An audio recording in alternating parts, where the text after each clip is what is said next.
জনগণকে এখন একটা কথা ক্লিয়ার ভাবে বলবেন, ভোট দিয়ে ঘরে এসে ঘুমায় থাকলে কাজ হবে না। ভোট দেবো, ভোট কেন্দ্রেই দাঁড়ায় থাকবো। 4টায় ভোট গণনা শেষ, 5টা থেকে গণনা শুরু, 6টায় গণনা শেষ করে রেজাল্ট দিয়ে এরপর এই জায়গা থেকে যাব। কে ডাকাতি করতে আসে এটা দেখে নেব। দুষ্কৃতিকারীরা 100-র বেশি থাকবে না। আর ওই এলাকায় ভোটার হচ্ছে 2-3 হাজার। যদি দাঁড়ায় থাকি ওরা ভয়তে এই জায়গায় আসবে না, এমনি ভয়তে পালাবে, কোনো কিছু করা লাগবে না। আর প্রশাসন নিউট্রাল ভূমিকা পালন করবে। প্রশাসন দেখবে কার ক্ষমতা কোন দিকে। এই প্রশাসন তো আওয়ামী লীগের প্রশাসন, কয়দিন আগে তো মারি খাইছে, এগুলো তো রেডিক্যাল চেঞ্জ হয় নাই। আর ওর ভিতরে ট্রমা এখনো পর্যন্ত আছে। এই ট্রমাটাই সিচুয়েশনের জায়গা থেকে আমার মনে হয় প্রশাসন আর কোনো দলকে ক্ষমতায় নেওয়ার জন্য যে বিমাতা সুলভ আচরণ করার, এটা থেকে তারা শতভাগ বিরত থাকবে ইনশাআল্লাহ।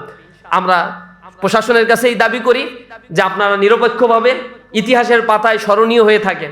তা নাহলে 8 সালে যে ইলেকশন ইঞ্জিনিয়ারিং করে যারা আওয়ামী লীগকে ক্ষমতায় নিয়ে আসছিল তাদের দশাটা কি?